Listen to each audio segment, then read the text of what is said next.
বোনটা যখন তার আপন ভাইয়ের কাছে হাত জোড় করে এসে বলে, ভাইয়া, বাবার দেওয়া অংশটুকু আমাকে দিয়ে দে, আমার খুব অভাব।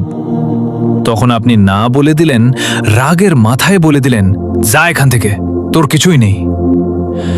একবারও কি ভেবেছেন ওই বোনটার মনে কতটা রক্তক্ষরণ হয়? সে তো পরকীয়া করতে আসেনি, সে তো তার হক চাইতে এসেছিল।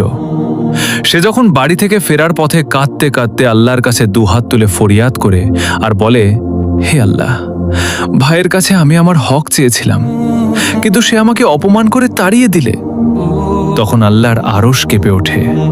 কারণ আল্লাহ রাব্বুল আলামিন নিজের হক মাফ করে দিলেও বান্দার হক বা বোনের হক কখনো মাফ করেন না। ভাই হয়েও আপনি কেমন পাষাণ!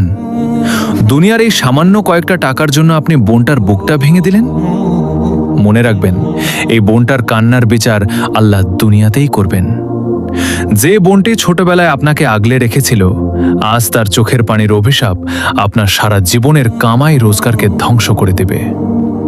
কবরের শাস্তি আর কিয়ামতের ভয়াবহতায় সেদিন আপনি কোথাও পালানোর জায়গা পাবেন না।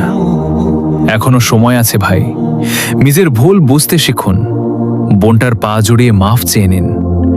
বোনের চোখের পানি যদি আল্লাহর কাছে পৌঁছে যায়, তবে কিয়ামত পর্যন্ত আপনার কোনো ক্ষমা নেই। ভিডিওটি শেয়ার করে দিন, হয়তো আপনার এই একটি শেয়ারে কোনো ভাইয়ের বিবেক জেগে উঠবে আর একটা বোন অভিশাপ থেকে বেঁচে যাবে।